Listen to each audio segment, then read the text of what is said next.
Previously on Funny Science Fiction.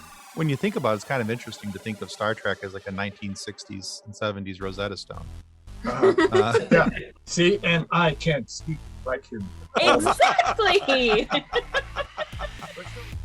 Hi, this is Hallea Jones, and you're listening to the Funny Science Fiction Podcast. The podcast that tried turning special awkward into being special cool, but we just couldn't stick the landing. All right, guys, our guest today is one of the stars of the hit Netflix series Locke Key. Not to mention that she has an absolutely delightful singing voice. Seriously, you're going to want to check it out on YouTube. I did. I kind of fell into a little bit of a wormhole. Lots of fun. But the videos of her and her co-stars singing together on YouTube are quite enjoyable. Very delightful voices. But we're very proud and very happy to welcome Hallea Jones to the Funny Science Fiction Podcast. Welcome to the show, Hallea. Hello, thanks for having me.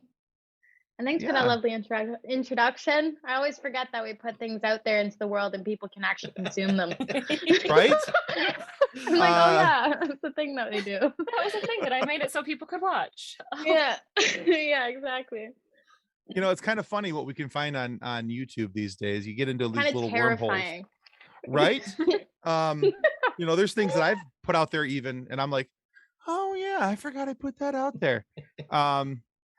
You know, One of my closest friends is a journalist at a very highfalutin news agency, whatever it's called. Anyway, before the show came out, I got her to do a complete deep dive, like complete stalk of me, like into all the corners of the internet that she could find, because that's, as a journalist, what she's supposed to do is like find everything. And didn't find anything scandalous that I wasn't happy about. So that's the good part about it. But there's lots of singing videos, including my grade 8 graduation song that I wrote that I wish I could take down. oh, you mean the song funny. Celebration? Yeah. No, I didn't see. That's Congratulations. Congratulations. That's right. Yes. I didn't see that one at all. That's not mentioned in Tim's first question at all. I should not have brought that up. Oh, don't Well, worry, it was already there. Whether you were going to bring it up or not, one of us, me, was probably going to bring it up anyway. Oh, God. Well, hey, you know what? So my daughter is, goodness gracious, freshman this year. That's right, 9th grade. I had to think about that for a second. She's going to kill me when she sees this. But anyway, my daughter has a very good singing voice. And, so she's done a lot of different singing things. And so she would have been about pretty close in age to you when you did your 8th grade graduation singing video. Yeah. And then I watched a couple of videos, not only the song "Congratulations" of your 8th grade graduation. Wait, so this was actually part of your first question? This was legitimately part of his first question. This was very much part of. I just randomly brought that up because of the deep dive in YouTube that you were talking about. Oh my God! Natural really? tie-in. You did fantastic tie-in. You led right into it. I have to say, I have never been more grateful that my choir concerts are all literally on tape. They haven't been digitized. I was give me on the time. I'm brink working of that. on it. I was in the background. I was on the brink of that world. Yeah, so I'm just glad that I didn't have a TikTok when I was a kid. Sorry to interrupt, but I'm glad I wasn't raised in this time. At least I was far enough away where it's like in the home videos and like a full physical book with CDs and stuff. But imagine growing up with like a freaking this thing. That's terrifying. Anyway, continue. No. Some of these kids with TikTok accounts are screwed when they grow up. That's for sure. Yeah. But no, I noticed that, whether it was the video that we've already mentioned a couple times, or the you singing with Amelia on the set of what looked to be on the set of Locke and Key, like maybe in a downtime, a little bit of a break. So what I'm mostly curious about, because I always like to know people's backgrounds and their stories, and kind of what makes them who they are. So I'm very curious about your musical interests, and where did you get your inspirations from for music, and are you musical because your family's musical, or are you musical because you're just musical? I think both. I think I know friends who come from families that aren't musical who are some of the greatest musicians I know, and vice versa. I think the fact that I grew up in a very musical family that fostered the innate ability of music within me, and as well as entertainment in general. Like my dad is still like a professional jazz pianist, and like you could hum a tune and he can just play the whole freaking song. Like it's incredible. I love and hate people like that. I know. Well, the thing is that so I also have a half brother who's the head of music school, and my brother August is a musician who plays every freaking instrument. Like he'll pick up an instrument in a week and just be like, "Yeah, I learned how to play the tuba the other day." And I'm like, "What?" And he produces. He's incredible. And that actually so it's definitely in my blood, because also my half sister is also a musician and singer, and etc. etc. It's all throughout the family. But that actually caused me to go away from it for a long time. I kind of separated myself from music because I grew up playing the piano, and I was just like, I don't want to sit and do my scales anymore. And so I stopped when I was maybe like 13, 14, maybe the edge of like high school. And I only refound it about 3-4 years ago when my friend introduced me to an open mic, and I fell back in love with it, because no longer was it someone telling me I had to do it. It was me finding it again. And it truly changed my life. Like it changed my whole perspective. It changed the way that I could acknowledge and reflect on my life and the experiences I had. Because now I could put them into something outside of myself. And so I think it was a mixture between family and natural ability. But I think it depends, like it's either or. But I think having both of those is a great thing. I'm very grateful for now. My parents would say, "Told you so." Oh, never let your parents say that. Yeah. And they can't ever hear you admit that they would tell you so. Like that's end of the world. Well, I think they know though, because I did for season 2. My gift to myself and my family was a baby grand piano. So I think that was a pretty big "told you so," and that's like the biggest adult purchase I've ever made in my life. And when I moved downtown, my dad was like, "Are you gonna take it with you?" And I'm like, "Have you seen the size of my apartment? No." Right. Like that belongs in the family house. Like this was a gift for all of us, and to share my gratitude and stuff. And I was, blessed to be able to do something like that, to thank them for the, getting me into music. But more so it was like me thanking the bloodline for bestowing upon me something so innate as creating a melody. Yeah. Nice. Really cool. And as a parent, I just want to say we do live for the moments where we get to say, "I told you so." Oh, yeah.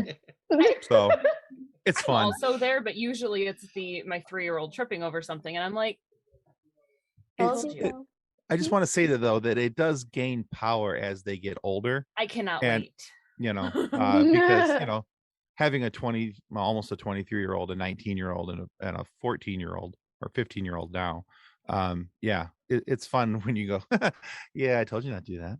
See, Yeah. Dad was right." But sometimes you have to learn that for yourself. You just like, there are so many things where it's just like, you could have told me not to do that, but I really needed to feel the burn of it. Hey, I wasn't gonna listen to you, but that was this guy growing up. And then you made 3 You told me what? yourself. I did. I self-replicated 3 times, and Oh my God. my poor wife. I adore her so, and she needs to be given a halo for sainthood. But just to piggyback off that original question there, Hallea, what were some of the musical artists though that you drew inspiration from outside of family? Now we're throughout my whole life. Sure. Oh, I've been going through a deep dive of some old music. The first one that comes to mind is Avril Lavigne. Okay. Like super big Avril Lavigne fan growing up. Like Hilary Duff was like right before, and like Spice Girls. Those were like my earliest childhood memories.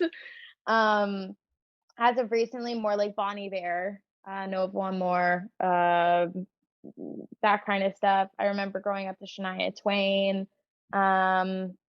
ABBA. ABBA is huge in my family. Okay. Elton John, Billy Joel, like Nice. a lot of different sounds. Yeah, just like Eric Clapton, like Miles Davis was like a big influence from my brother, because I was like, what are you listening to? I want to listen to that too. So yeah, all over the place, but like as of recently, like Avril Lavigne and Madonna have been my big listen parties. It's all over the place. Whenever someone puts me on the spot, it's like, what's your favorite movie? I'm like, I've never watched a movie a day in my life. Like, I don't know. It's just I have. Suddenly I just can't remember anything. Where's my mind? I don't know. Yeah. Fair enough. I totally get that. Anytime somebody's like, what's your favorite? It's like, I don't know. I don't have Everything is anything gone. favorite. I have no idea. Right? Yeah. So I also grew up in a musical family. My grandma was an opera singer, so I have a lot of childhood memories of my grandmother sewing while singing opera, which was just hilarious to a Wow. small child. Yeah. And so I mean, I understand that like you have all of those different influences. You have Miles Davis, you have Eric Clapton, and they all kind of merge together to form you now. But you had said in a recent tweet, and this is where the research comes in, because I was scrolling through your Twitter a little bit, that your newest album is an experimental album not meant to be played at parties, but to feel your feelings. Like, I really liked that tweet. That was a cool tweet. So what's your motivation behind helping people feel their feelings through your music? And besides your own music, what are your go-to artists right now to help you feel your own feelings? Ooh. So yay. Again with the, oh my god, I put things out on the internet and the people actually see it. People can find them. Yeah. Well, the thing is, like, when I was making a lot of the songs that tweet was referring to my album As Is on SoundCloud, which is something I just like really softly released. I didn't really push it much. And As Is comes from just like, they were a bunch of songs that I had made between, I guess over the space of COVID and learning how to produce, and they aren't perfect. There are definitely parts where I'm just like, oh, that could have been done better, whatever. But it's as is. Like, it was just like, I'm not revisiting these songs. I'll admit, sometimes I was just like, it's either I can't find the file for them because they were made so long ago, and I have horrible organizational skills when it comes to that stuff, or I'm just way too lazy to go back in and fix it. Or I just feel like, okay, you know what, it's good enough, because so many artists I know have so many incredible songs that never see the light of day because they're not perfect. So getting back to your question, I don't know, like, I didn't go into it being like, I'm gonna make an album that's gonna make people feel things. Like, I think I was just needing to feel. And Bonnie Bear is a huge inspiration to me. And it's not even like, oh, I'm gonna make a song like Bonnie Bear song. It's not even that, because there are so many different like pieces from different sounds and artists that I merge into my stuff that I don't even know what I'm doing. Like, I'm just like, oh, this sounds good, that sounds like a thing, you know? And it just happens. But I really wanted people to, like, you'll see it in the numbers in the SoundCloud. Like, the first song has like 900 like clicks or whatever, and then the second one has 500, and then the third one has like, I don't know, I haven't checked, like 400, 300 or something like that. And someone actually wrote to me being like, maybe you should change the first song and not make it the first song, because like people are going to be like, why are you doing these weird sounds? It's like some guy called it like a moaning track, and I was like, that's not what it is. But okay. Well, thanks for going awkward there, Chet. Yeah, so I was like, what?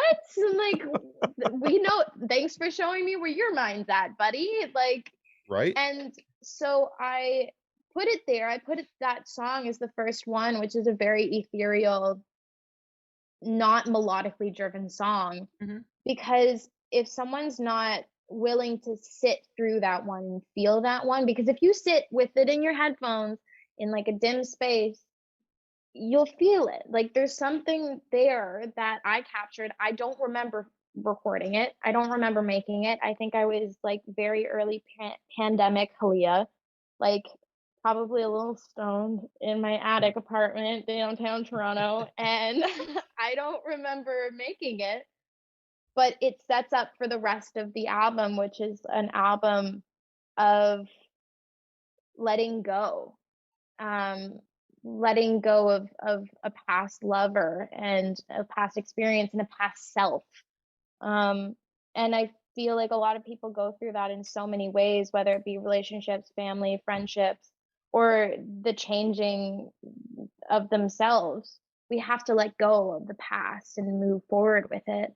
And I think that first song is kind of like it's setting the tone of zoning into oneself and being content in the now and the present that we're in. And so I don't want people hopping around it.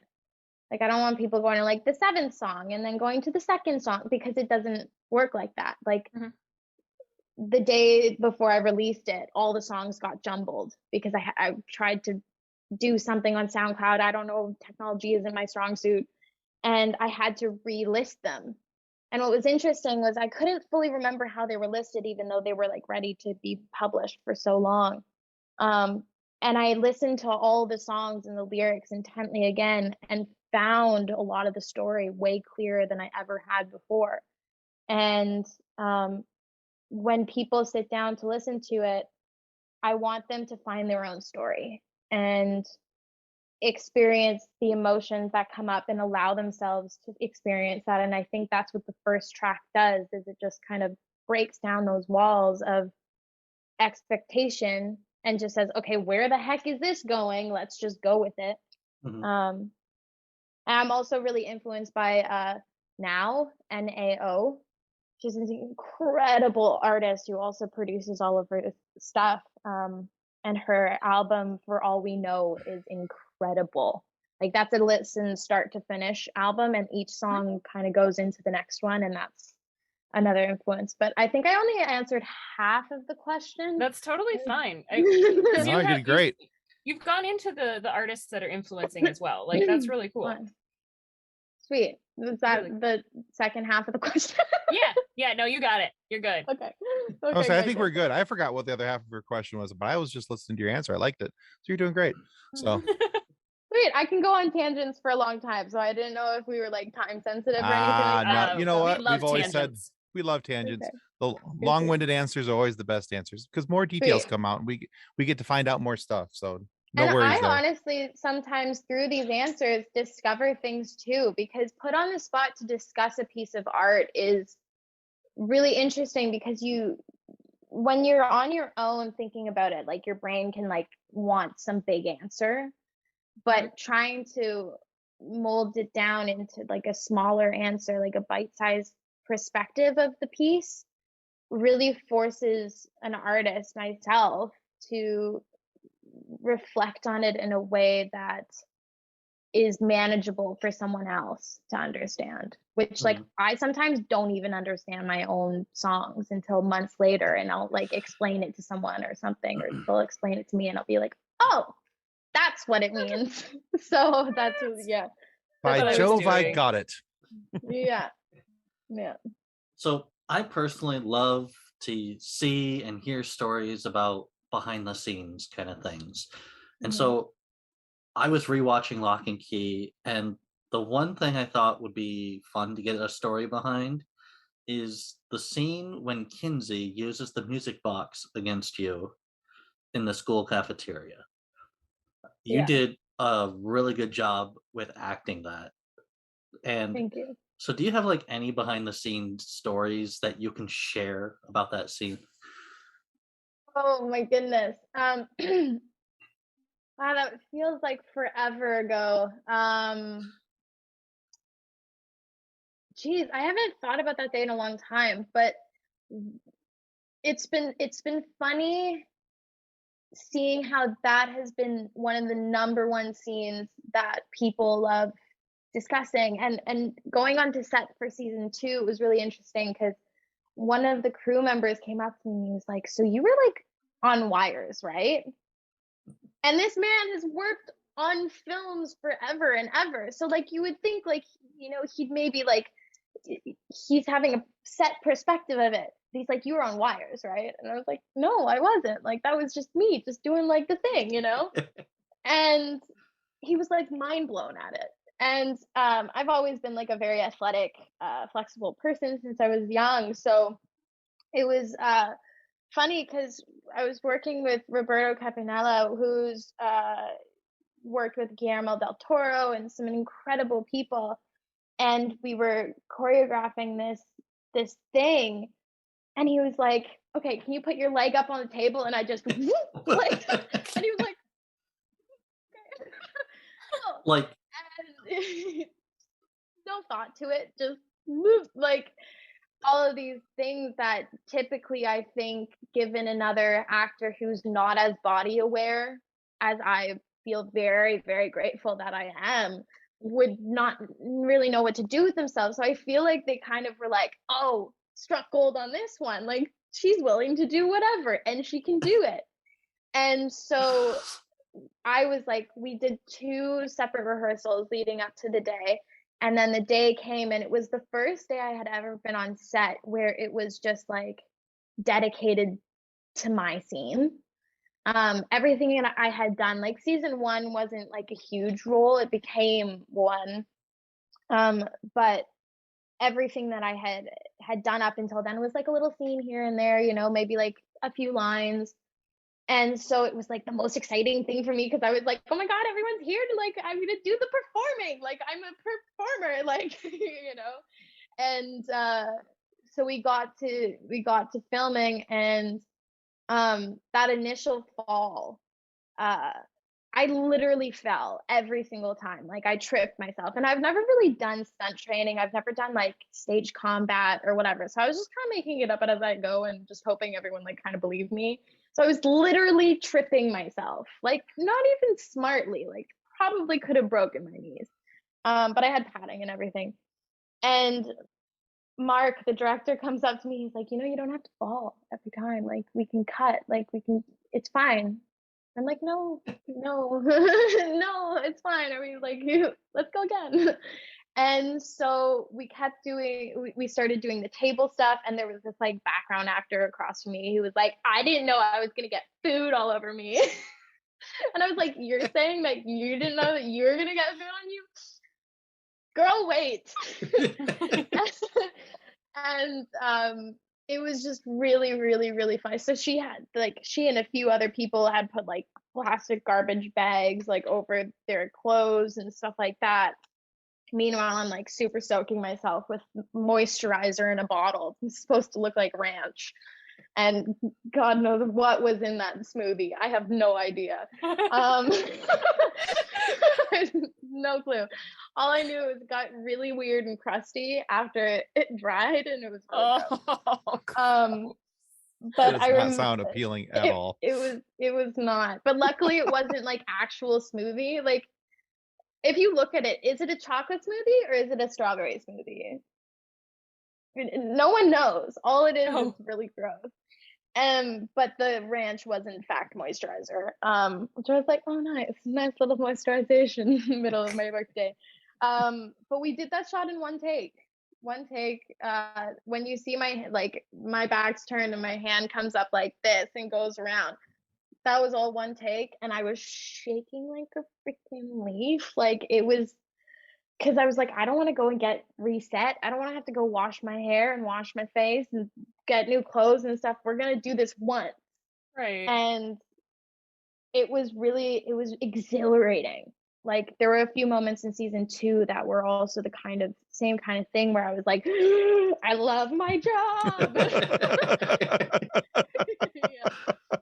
So yeah, that's what I can recall at the moment. And then the lap dance on the statue, don't even get me started. That was the most awkward thing I've ever done in my life. Weirdest thing ever. You did a really good job being scared when Kinsey's fear was at the window. Like, Thank you. did you know that was going to happen, or did they like surprise you with that? Oh no. I mean, we did have a knack in season 1 to scare Amelia a lot, which would have been funny. But no, I knew what that was happening because we had to do from so many different angles. And when it like comes back on me, it's like straight through the window. But we did actually have, I think her name was Erica. We had Erica in costume as the fear monster popping out every time. But no, I didn't. I knew that was coming, and that's also been another thing. Like my mom called me afterwards. She was like, "You did such a good job being scared. Like you looked really, really scared." And I'm like, "Good. I'm doing my job right." Put me in the Yay, new me. Scream franchise. Like I want to be in the new Scream franchise. Yeah. Nice. So there was some good news back in, was it November, I believe, where Locke Key has been renewed for a 3rd season on Netflix. You guys will be coming back. Literally one of the good things to come from the hellscape that has been 2020 and 2020 Part 2, Electric Boogaloo, also known as 2021. And now but 2022. if it's Part 3, I swear to God. I swear. Anyway. But I was thinking that maybe for the show, for those who aren't familiar with the show, rather, that you could give just a brief overview of, who your character is, how she fits into the show, and then maybe also inform everybody exactly how cute Jackson Robert Scott is, who plays Bodhi, because holy crap, that little dude is cute. So cute. Yeah. He's so sweet. So for Eden season 1 and 2, Sure. because those are 2 different people I They know, are. in ways that I don't want to spoil it for anyone who hasn't watched. Let's just say that Eden's unhinged, and then in season 2 she's just completely off the hinges completely. Just the door is not even there. She just walks right through. She's just like, "What's up?" I don't know how to get it. I've done so many interviews about this character, and I have no idea how to explain her because like she's so a part of me and apart from me in the weirdest ways. Eden Okay, season so 1 is Eden season 1 is the Regina George of Matheson boarding academy or whatever it's called. And that's a Mean Girls reference, right? Am I right? Yes. You Yes. you are right. Mean Girls. It's a fabulous movie. If you haven't watched it, Tim, you need to. Very good. No, I And it have. also- That's the thing. I have watched that movie. I know that movie. I just had to sit there and go, Regina George. I know that name. Why do I know that name? So Yeah. anyway, It's one of my husband's favorite movies. I just, Which one that was one of my squirrel moments. We're just going to keep going. Go ahead. They filmed it in Toronto too. Like they filmed it in my hometown, which I'm like, bring back those kinds of movies. So season 1, she's like the basic mean girl, but really I just think that she needs some good friends, which is hard to get when you're in high school. So I actually related a lot with Eden in those terms. And as we see the progression of her character over the 2 seasons, she definitely, let's put these in spoiler-free terms. She becomes intoxicated with the pursuit of power and pleasure. Fair enough. Okay. Wow, I should have used that in I just came up with that. That's good. And now you have a perfect way to word it for next time somebody asks you a question similar to mine. There you go. Yeah, without spoiling anything. Yeah, I think that was really well done. Jolly good show.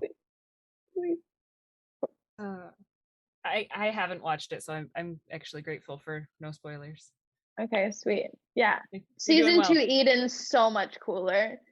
Like way cooler though. Like I gotta say, her season, like Eden season 2 is just absolutely a bombshell. in so many terms, so many versions of that term. She's a bombshell. I love her. I love her so much. The E, well, you can't really see it, but that's an E pillow. That is a pillow that I got when we announced season 3. Like we all held up those like little signs that had letters and stuff. Yeah. Oh, nice. So I got the E. Okay. Yeah. That's awesome. Very cool. So I also noticed that you're credited as older girl in an episode of The Boys. I love that was the credit though. Older girl. No name for her. Well, and I'm also I was laughing at it with she's 5 years younger than me. She's classified as older girl. Really? Yeah. That's where we're going with this. I think it was older girl in comparison to the other kids around, I guess. And right, even then, I think it was like because there was like younger girl. That was a time. Which they just announced season 3 premieres June 3rd of that show. Wow. So it makes me wonder if it was like a Pokemon thing where you had to catch them all. There was the older girl, the medium girl, and the younger girl. You know, were they like the Russian dolls, the Russian nesting dolls, were they all just hidden inside of each other? Or well, what's funny is that my career has been kind of like a Russian nesting doll progression. And older girl, I think that was like the 3rd thing I'd done, because I know the first thing I did was Working Moms, where I was Pilates teacher. No lines. I just had to flick my hair very sassily and aggressively towards one of the main women. The second one was Handmaid's Tale. It was an improv scene that they didn't end up using, but I still got it. It's not on my credits though, because it wasn't in the final show, unfortunately. But you were still there. I was still there. I was still there. I was still paid. That's all that matters. That is really, when it comes down to it, that's what matters. Hey, we all Big got plus. to eat. We all got to eat. That's right. And then there was, I think The Boys came after that, which was Older Girl, where I had one line. And that was like, well, did you have sex with him? PG-13. Right? Little whispers. And that was funny. I was just looking for Chase Crawford everywhere. I just wanted to hang out with Chase Crawford and Seth Rogen, and they weren't even there. It was really depressing. But yeah, I worked up, and then I ended up on Locke Key, and that's where everything changed. So that's awesome. That's awesome. So with The Boys, are you a superhero fan anyway, or was it hey, there's this little background role that is available for you? No, so it's all in the hands of my my agents. So agents are kind of like the foundation of connection through roles. I mean, there are different things, like you can find different ways of getting onto productions and stuff as an actor, but for me, I have an agent who sent me an audition and was like, hey, it's a one-liner for this show, The Boys. No one had heard about it before, but I was like, oh my God, it's Seth Rogen. Like, I want to work with Seth Rogen. I'm still manifesting that I'll work with Seth Rogen on a way bigger capacity than that one day. So they connected me with it. So I've actually never really been much of, I feel like I'm gonna get like exiled here. Seeing both of your screens, like at least Nick's like a little bit neutral, but both of you are like nerds. I don't know what you're talking about. We're not nerds at all. Just focus. I love the concept of it. Like I love the concept of being a part of this world outside of our own. And I was just never introduced to it as a kid. Like my parents weren't into it. We didn't have family members who were into it. My brother was a bit, but it was like his bro thing to do with his dude friends. That and like Guitar Hero. And so I've never really been a big superhero fan or like comic book fan, but when I did book Locke and Key, I read the books and I loved them. I thought they were great. Fair enough. So Fair is enough. there an aspect of sci-fi that you're looking at wanting to get into that you find interesting and intriguing now? As an actor, or just as like a consumer? Just as a consumer, even. I mean, with all the hype about Spider-Man and like how like, Tom Holland and Zendaya look together, I mean, yeah, I want to get into that world. Like Zendaya. Like I mean, I am in COVID quarantine right now, so I probably could, but I feel like I'd have to like quarantine for a month if I wanted to get into the whole MCU world, right? That's just so expansive.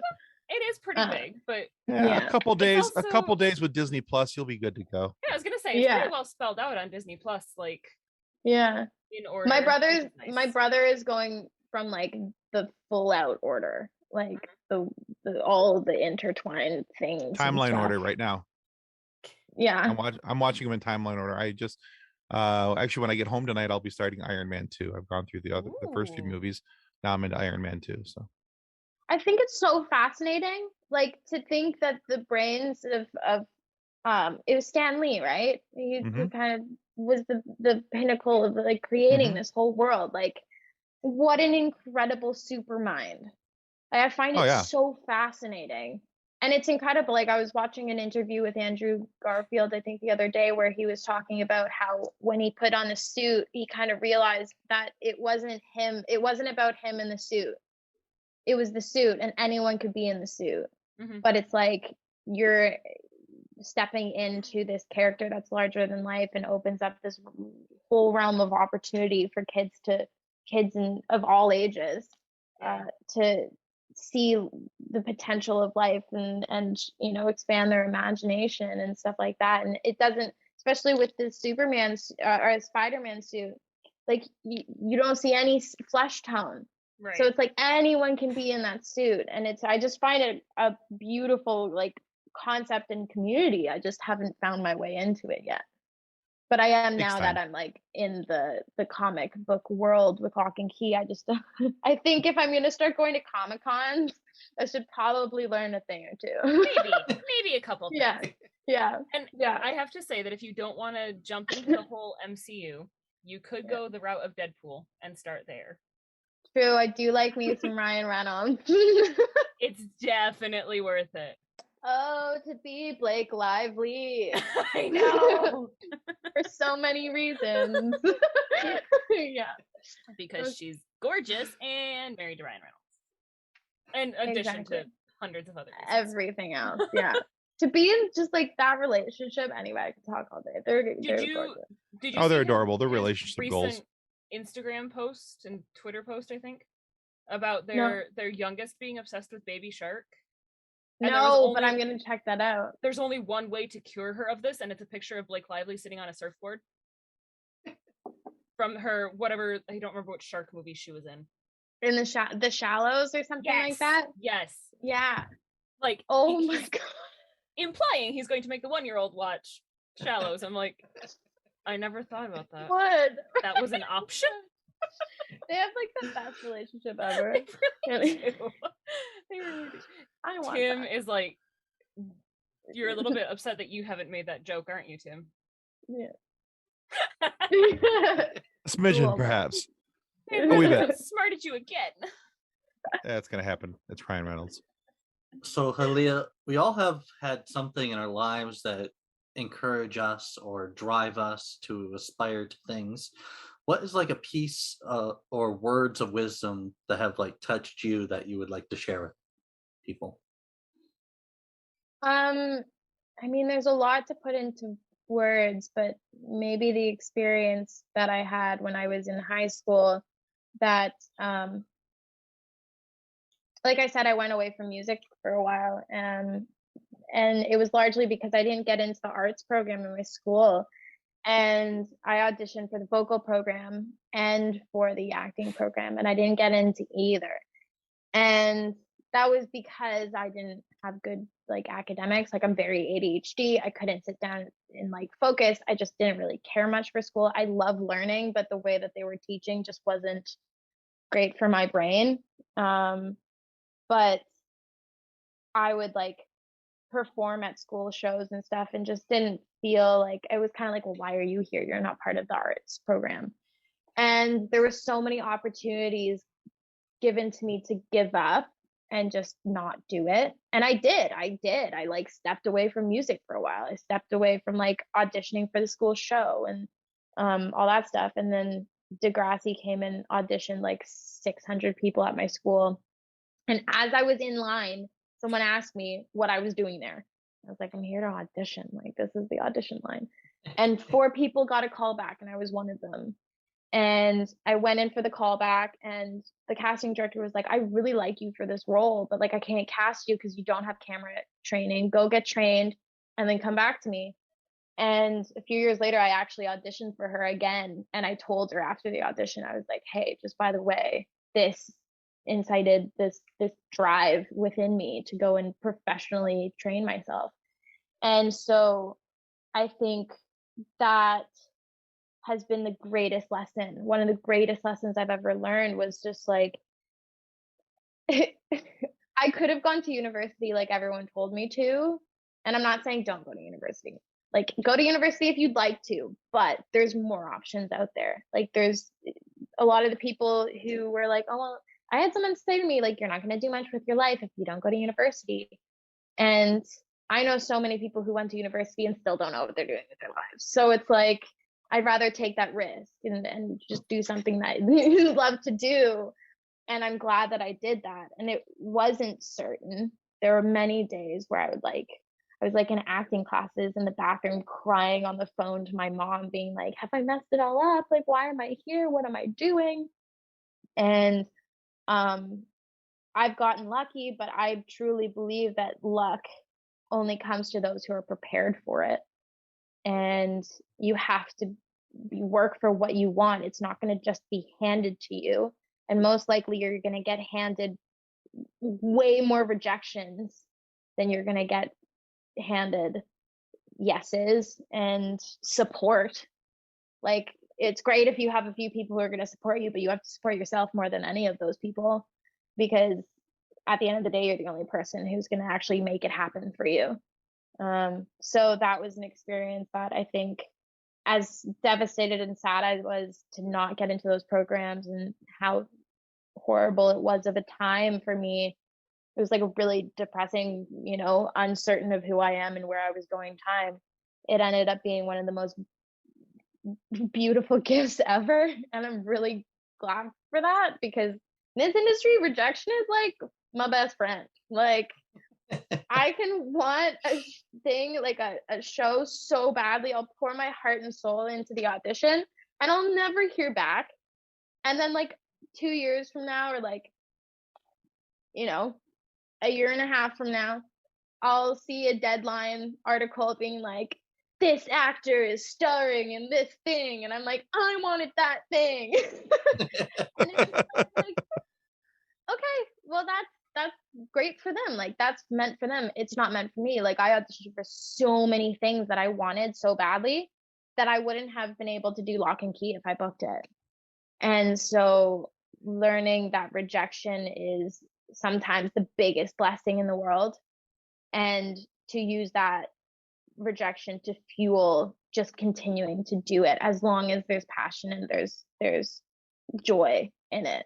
As soon as the joy is gone, as soon as the passion is run dry, maybe that's when to kind of look at everything and be like, okay, what can I do differently? What's going wrong here? But like, yeah. And that's probably been one of the biggest lessons I've learned. And I hope that somebody can take something from that long-winded rant. Very good. Yeah, it made me think there's 2 ways that you can respond to rejection. You can do what you did, and you can try to turn it into opportunity, or it creates a really awesome evil villain background story. So I'm glad you chose option number 1. Or you could just do both. Or there's both. Yes. You could have an evil opportunity. There you go. I definitely like the way she And this is how Eden came to life. There you go. Exactly. Literally all of season 2 is like me seeing this opportunity with season 1 and being like, and then they gave me the opportunity. But what if? Yeah. What if she was like crazy? Exactly. Yeah. So, Hallea, on another show, Kathleen and I host, we've talked with a few Canadian folks, like yourself. And there we have one particular question that we like to ask our Canadian friends. Because we So love here it them. is. Even though we're not on Pop Culture Addicts right now, I'm going to ask you anyway. What's your favorite poutine? Oh, Because poutine, I mean, I don't even know what a poutine is. How do you not know what poutine is, Nick? Oh my gosh. that hurts me to my soul. I am crushed. Sad Nick. poutine is basically poutine is fries slathered in gravy and cheese, Mhm. cheese curds. like cheese curds, and then you can put like meats on it and stuff, like different things. Bacon. So Brisket. to answer your question, I went vegetarian 6 years ago, and then I went vegan 3 years ago for like 2 years, maybe a year. I went hardcore vegan for like a couple months to a year. Now I'm plant-based, so I don't eat meat at all. And I wasn't eating like gravy and cheese. So I was just having poutine without the toppings, which is just fries. French fries. So you're having but- fries. Okay, gotcha. But there was a vegan poutine truck one day, and I slathered the barbecue jackfruit all over that. I got all of the vegan things, and it was freaking delicious. Like, my friend who's not vegan had some and was actually like, oh wow, this is really good. So that's my favorite, barbecue jackfruit pulled poutine. That sounds delicious. Yeah. Or poutine, or like a fry dipped in a Wendy's Frosty? what is it? Milk frosty. Yeah. That's My my daughter does that. poutine. Fries and frosty. Yeah. All right. Yeah. I'll do that with Cool. the chicken nuggets too. Just like Oh, I haven't had No. a chicken nugget in so long. It kind of makes my stomach turn. I don't think I could.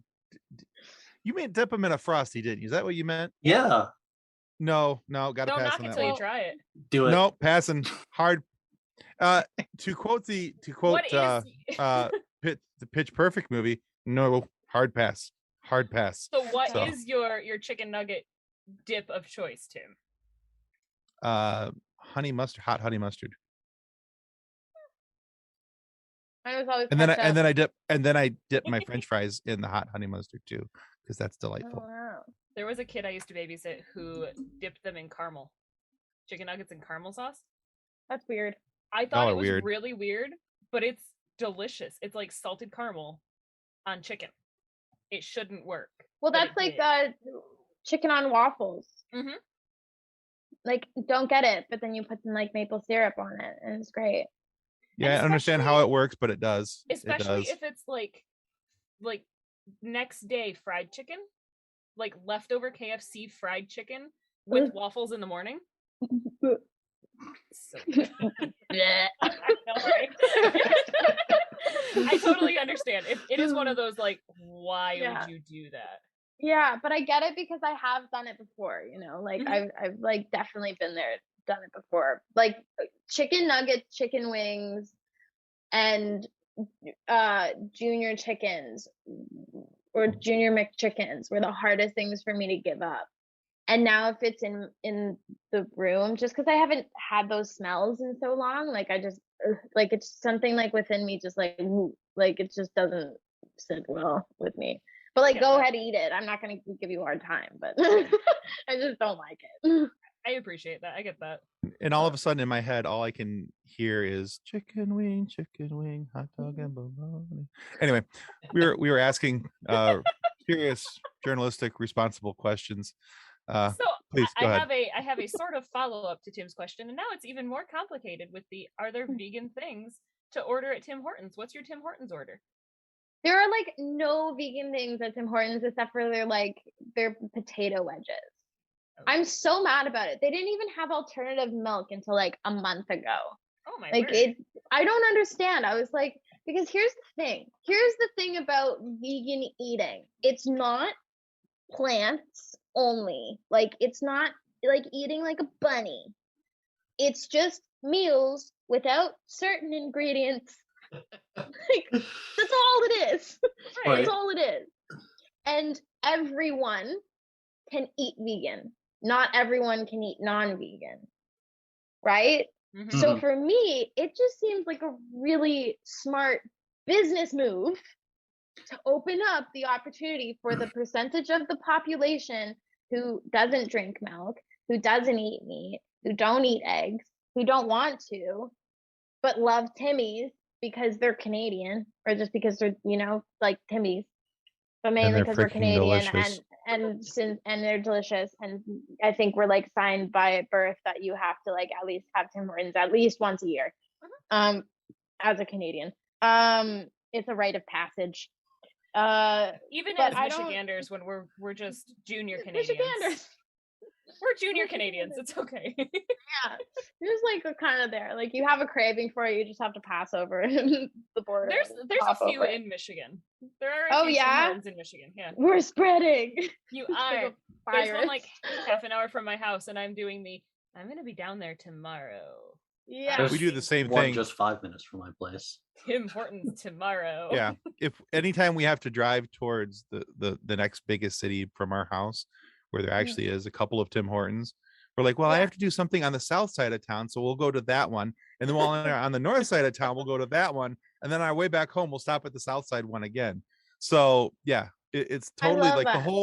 the whole plot around town and doing our errands is based around where can I get my next fix of Timmy's? Of Timmy's. Yeah. Because That's I'm an addict. That's like us too, when it's just like going from the cottage home. It's just like, okay, where's the next Timmy's? We got to go to the next Timmy's. But here's the thing though, Timmy's used to have really good coffee, and then apparently, I don't know if this is rumor mill or real, but like I'm like convinced it's real. They sold their coffee bean to McDonald's, and so now Timmy's doesn't have the greatest coffee anymore. McDonald's has the greatest coffee. Weird. I would argue that very I strongly. don't think that's true in the States. at Because least. because the McDonald's by my house, Their coffee is so bitter. it's basically poured through an old boot before it's put into your cup. It's Yes, pretty yeah. horrendous. It's Bailey. god awful. I would What is- yeah. But no. that weird part of the internet where it's like drinking Bailey's from a boot, like old Greg. Like, is that old Greg? Old Greg seems to be having like I don't know if any of you know what I'm talking about. Maybe No, I don't. But will know what I mean by drinking Bailey's from a boot. It's the weirdest thing. I don't know. It's come up on TikTok a lot of just being like old Greg. And anyway, but yeah, I don't like many coffee spots. And I have a Starbucks at the end of my street, which has been really dangerous. yeah. It's just expensive. Like, it's so They expensive. are I'm like, expensive. right. "Jeez, Yeah. I'm paying for everyone's salary in this moment right now." See, and I'm it's like, funny. I remember I was like 15 when we went to Toronto for a week. We stayed at I think it was a Holiday Inn, and they literally had a Tim Hortons like connected to the hotel. I'm not surprised. Like it was. Yeah. I think there was a door between the two. Yeah. And it was this is where we are spending all of our vacation money. Like, Yeah. Yeah. I It doesn't. yeah. It doesn't matter that we're planning on going to the Science Center and the Toronto Zoo and the ROM. No.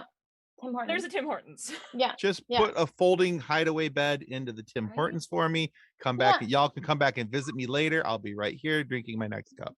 Like we Yeah. got I'll up have the So- shakes in 4 hours, but I'll be fine. we got up one morning and my dad had a cup of coffee and I'm like, oh, so like the continental breakfast is there. He's like, Timmy. I'm like, oh.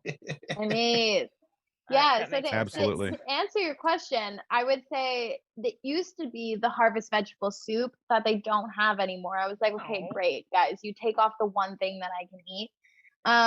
And if I'm feeling like drinking dairy, I really love ice caps. Ice But caps they- are delicious. Yeah, but like half sweet. They can be really, really sweet. Mhm.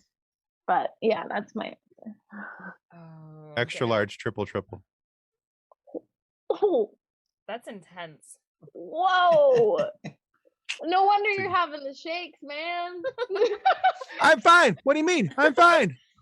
I mean, stick with a double. It's okay. You can do the double. Yeah. I have too much ADHD for that. No, Like, see, if So I does get Tim. anything but the extra large, I go down to a double. The extra large, it's a little bit bigger. It allows for a little bit more of sugar in it. If I get a Okay. large, it's a double. If I get the extra large, it's a triple, because otherwise it's right on the verge of not having enough sweet or being just, or having a little bit of the bitter bite back that coffee can Okay. have sometimes. Yeah, I'm. I But drink anything- my coffee black. I drink my coffee yes. black, like my soul. These young people and their existential coffee crises. Yes, yeah. And here's me stomp footing around here going, we don't have any creamer. What do we pour?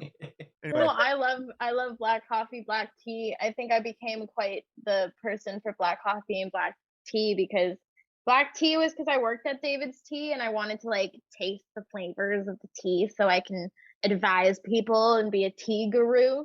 And then black coffee was because I had an ex-boyfriend who I wasn't a coffee drinker until I started dating him, and we would go walk his dog and get Timmy's and we get black coffee and he would get black coffee and I would just drink all of his. And so he was like, Fair why don't enough. I just start getting you one? And he started getting me one, and now I was done for from that day onward. there you go. Yeah, I need creamer. Like, just It's enough. helpful. It's Just helpful. enough. Yeah, yeah. I've I gotten haven't to the been point where I don't through put enough yet. sugar in my coffee anymore. I use butter instead of creamer. Oh, like a bullet coffee. Yeah. Yeah, actually, if you have you ever tried, this is so totally off topic for anything we're doing, but I love this We have a conversation. topic? I absolutely love this conversation, by the way. If Irish butter, have you tried that? Put that in your creamer because it's From it's Irish cows. Kerrygold. but yes, Kerrygold. That's all Irish I use butter. is Kerrygold. Oh, So I'll put like 4 tablespoons of Kerrygold in there and I've blend it all up and you're gonna die by the time What you're do your, I 40, was but gonna yeah. say, what do your arteries think of this? they love it. Oh my god. Getting sits nice down little sits down with his hubs. butter coffee and his chicken nugget ice cream. All right. Okay. The arteries feel like they're getting a hug when they're really just suffocating. Right there, Halea's like, and I'm done. We're tapping out. Where's that end button? All right. All right, Hallea, we're at a point of our show where we like to run our guests through a little bit of a quiz. And so it's not as bad as it sounds, I promise you. It's a 5-question quiz. All right. We call this quiz the year of the movie. Okay, so you'll be given 3 movie titles, and then you'll be given 3 different years, which all those movies may have come out in. So it's multiple choice.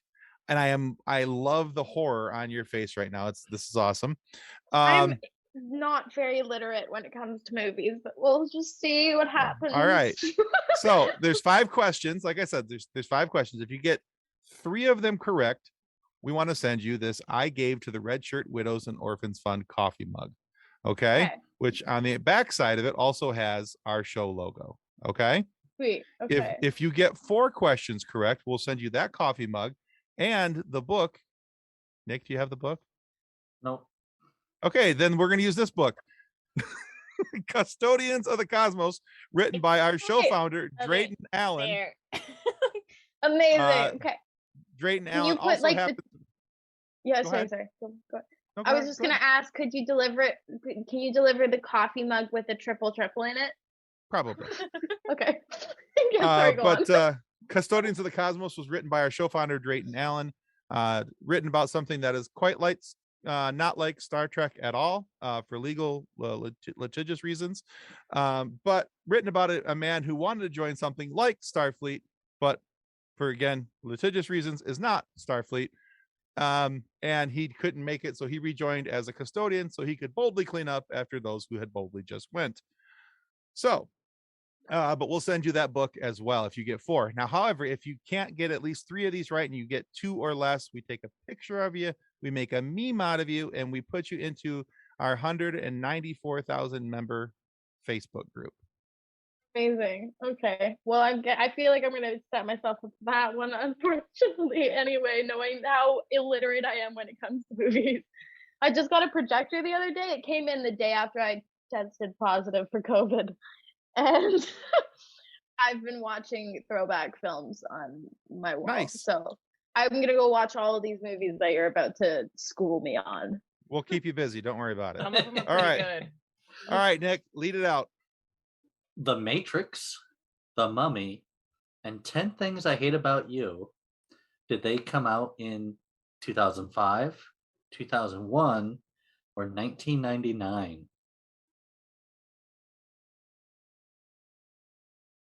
1999. You are correct. Yeah. Very good. There's one. I just watched The Matrix for the first time like a month ago. Ooh. Hate me. Look at you doing show prep and you didn't even You know know what's it. funny is I've never seen the first one. I've seen the sequel, but not the first one. Really? Yeah. First one's great. That seems problematic. And I It thought about didn't make watching any 10 Things sense. I Hate. I thought about watching 10 Things I Hate About You last night. So It yeah, is that's a what I'm great- watching I tonight. Great like- show. yeah. Love that I movie. love that one. I think that's gonna be on our watch list for tonight. Those are Okay, hit me those again. are all great movies. All right, right, question two. Spider-Man 2, Dodgeball, and The Village. Is it 1987, 2004, or 2014? 2004. That is correct. Two Yeah. for two. I'm kind of like, I just can picture the kind of the vibe of Mhm. the shows, and I'm like, what's the aesthetic of this time? Okay, I also it's need two to for watch two, two for Dodgeball two. again. Oh, All so right, good. 2 for 2. The Amazing Spider-Man 2, Fury, Hunger Games, Mockingjay Part 1. Was that 2014, 2001, or 2009? 2014. You're correct. 3 for I 3. said it as you said it. You did. Did anyone hear me? All right. I did hear you say 2014. That was There like you my go. middle school years, I guess. Yeah. That's No. encouraging. What's that? Wow, High Tim, school? Tim, is this how you feel all the time? Yes. Yes. That's Every fine. single time we interview Yeah. somebody and you remind me how old I am. Yes, Okay. absolutely. That soul-crushing, heart-sinking. Yeah. I'm so sorry. So, but yeah, so you've earned your I Gave to the Red Shirt Widows and Orphans Fund coffee mug. Sweet. She says 2014, middle school, high school, and I'm like, that's the year I got married. It's okay. Wait, I'm no, not- 2014 is the year was grade 11 for me because I graduated in 2015. So Okay, so that's not terrible. it's not horrible. Feel a little bit old still, but not as bad. Tim's I was like, trying to think. I wasn't thinking about the date. I was thinking more of like, when was I obsessed with the Hunger Games? Because I read Okay. all those books and they were great. And I guess I was in high school. Or like right before, I guess early high school, because then Yeah. the movies would have come out later. But yeah. All right, There you go. question number 4. Wonder Woman 84, Birds of Prey, and Sonic the Hedgehog. Like But- 2019. 2018, 2020, or 2021?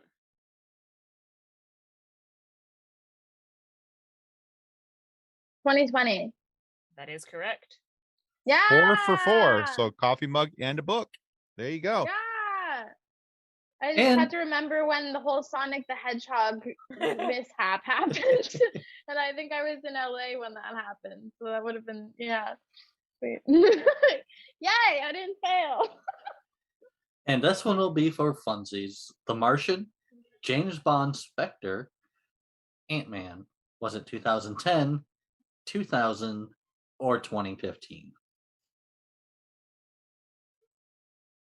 2015. You're correct.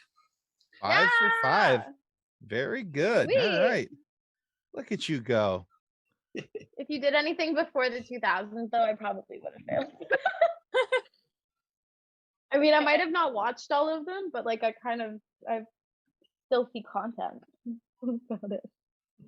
I think Tim tried to take your age into consideration when writing the questions. Thank little you very bit. much. Appreciate it. He, however, did not take into account that you may not have seen these movies.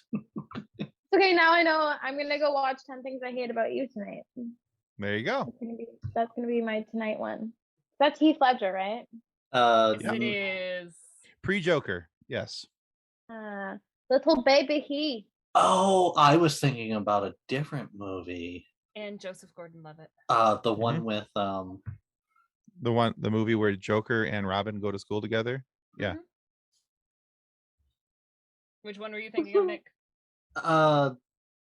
How to Lose a Guy in 10 Days. Yeah, that's a different 10 movie. I know. Matthew I always get Matthew those two McConaughey, confused. Yeah, that one's a really good movie though. Your head That is a one's complicated place, Nick. super funny. Thanks. You get 10 Things I Hate About You and How to Lose a Guy in 10 Days confused.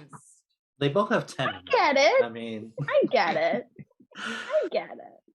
Yeah, Well- I'd probably do that. well, Hallea, thank you so much for being on the show today. Where can our listeners go to find out more about you and what you're doing now? Instagram is the best thing. HALLEA JONES, Hallea Jones. On Instagram and Twitter is basically the two primary places where everything happens. More so my Instagram story. That's where all the chaos happens. And then on SoundCloud, I'm the same thing, Hallea Jones. Awesome. Very good. We will link all of those in our video description so that our viewers and our listeners can find you and stalk you the way Tim does. I mean, did.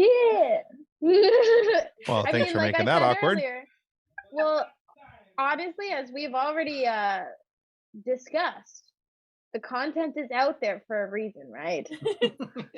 We just may forget that it's there. Exactly.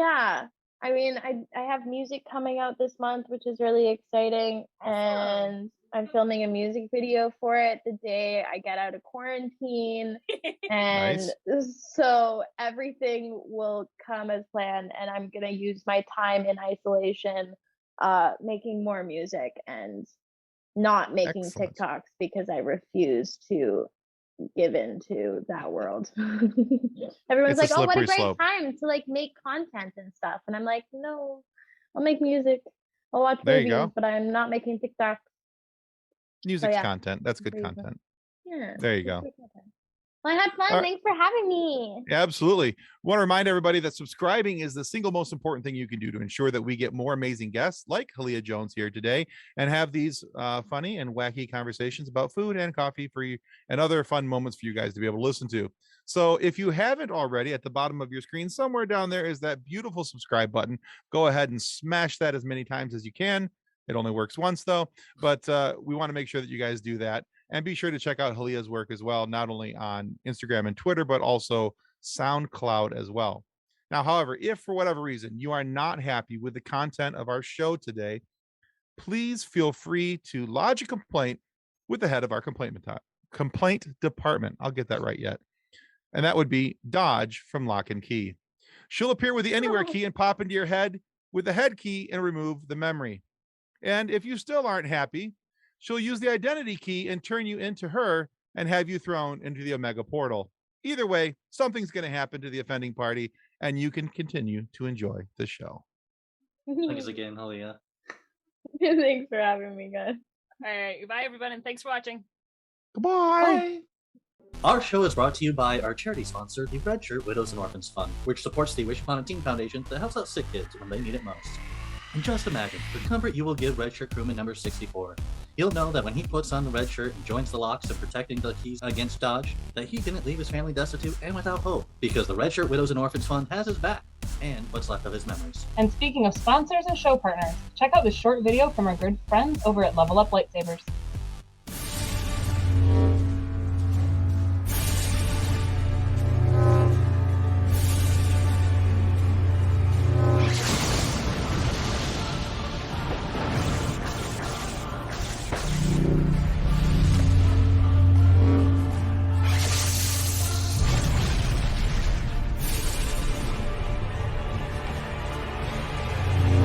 Information about Level Up Lightsabers and their online training sessions can be found in the episode description below.